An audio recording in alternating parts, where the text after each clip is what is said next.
Hello guys, welcome back po sa ating channel Coins TV. At eto nga po, itutuloy natin ang ating coin hunting.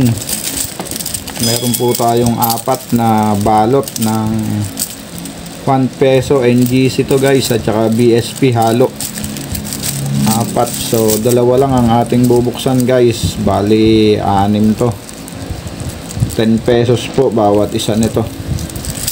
Okay, bago po tayo magsimula, marami pong salamat po sa ating mga subscriber na walang sawang sumusuporta sa ating channel, at sa mga bago po sa ating channel, welcome po sa Coins TV. At sa mga bago po at hindi pa po nakasubscribe, pasuyo na po ng subscribe button at i-like and share po natin ang ating video, at huwag nyo pong kalimutan yung bell button para po updated po kayo sa mga susunod pa nating coin hunting. Madami pa to guys. Ito ang pinakamarami, yung 5 piso na BSP, kaya iuhuli natin sila. So tara, buksan na natin to. 29 and I find myself wondering what did happen to the last 10. I ran away with my life, fast forward, never turn back again. It's kind of funny that the more we pass time, the more we need to set the rewind. And 19 was the year I had to leave you, but now I'm... Okay, first coin natin guys, NGC tayo, 2018 common. Next coin BSP 2015 common. Next coin 2015. Next coin natin 2014. Next coin 2003. At marami na nga tayo nitong nadali na tong 2003 na to guys.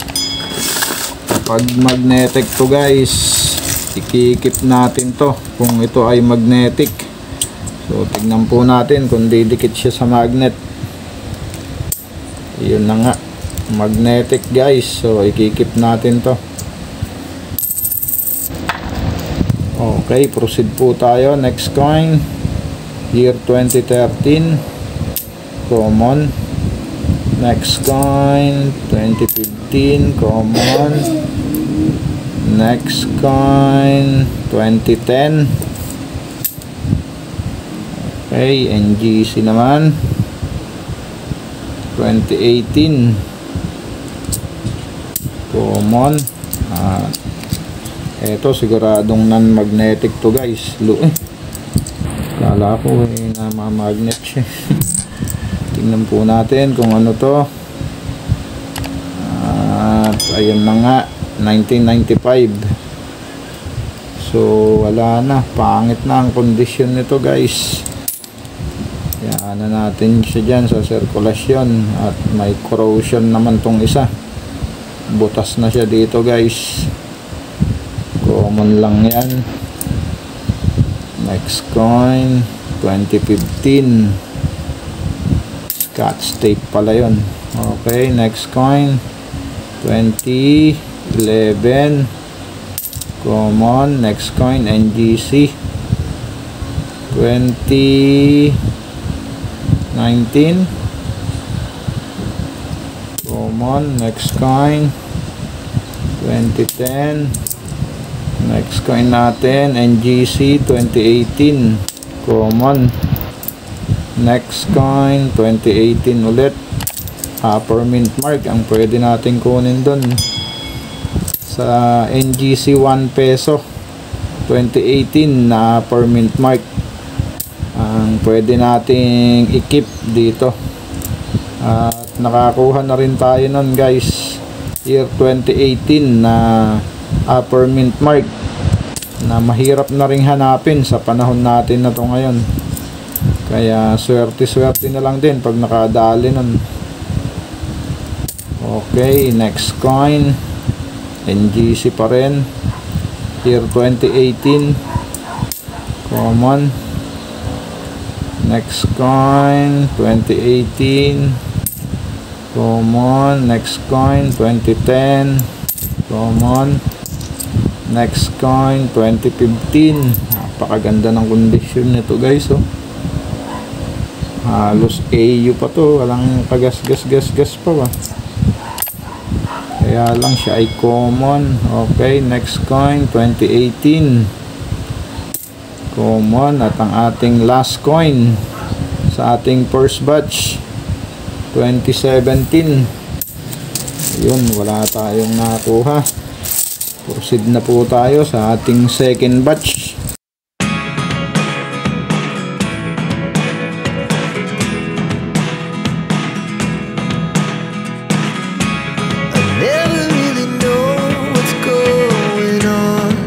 First coin natin, NGC ulit, year 2018 common. Next coin, year 2018 at common lang din. Next coin, BSP Daiwan 2010. Next coin 2014 common. Next coin, year 2018 common. At eto nga, BSP naman tayo guys, 2014 common. Puro yung piso ngayon madalas may tama na, damage coin, kakaroon na ng corrosion yung ating mga piso, nasisira na. Marami na akong nakikitang sira na piso, karaniwan sa BSP, kagaya nung ganito, sisira na sila. Okay, next coin, NGC 2018. Next coin, year 2018 common. Next coin natin 2004. Uy, may pentel pen pa, common. Next coin, ang ganda ng kondisyon nito guys, pero may tama dito sa gilid, may lobo na, nagko-corrosion na yung 2011 ay 2013. Okay, common. Next coin 2019 NGC common. Next coin 2001. Hindi na rin maganda ang condition guys, kaya hayaan na natin siya dyan. Next coin 2013 common. Next coin 2018 common. At NGC pa rin tayo, year 2019 na low mint mark. Okay, common. Next coin, year 2017 common. Next coin 2015 common. Next coin 2013. Napaka dumi lang pala guys, kala ko damage coin na naman. Okay, next coin natin NGC 2019 upper mint mark, common lang yan. Next coin 2013. Next coin is 2015. At ang ating last coin sa ating coin hunting guys, year 2015. At ayun nga, wala tayong nakuha guys. Eto, 2003 lang na magnetic. So itatabi rin natin to, marami na tayo nito guys, magnetic na 2003. At bukod dito sa ating nakuhang may corrosion na 2013, i-update ko na rin to guys, tong 2013 na to na napakaganda ng kondisyon tapos may corrosion, no?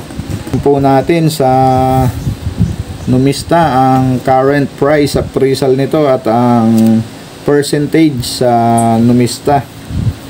Alamin po natin kung ilang variant ang meron sa piso na to at ilan ang percentage, magkano nga ba ang presyo ng 2013. Okay, dito nga po tayo sa Endat Numista, 1 piso. At diretso na po tayo sa year 2013, 2003, 10, 13, reverse 3. Ito po ang reverse 3 na nakuha natin. Reverse 3.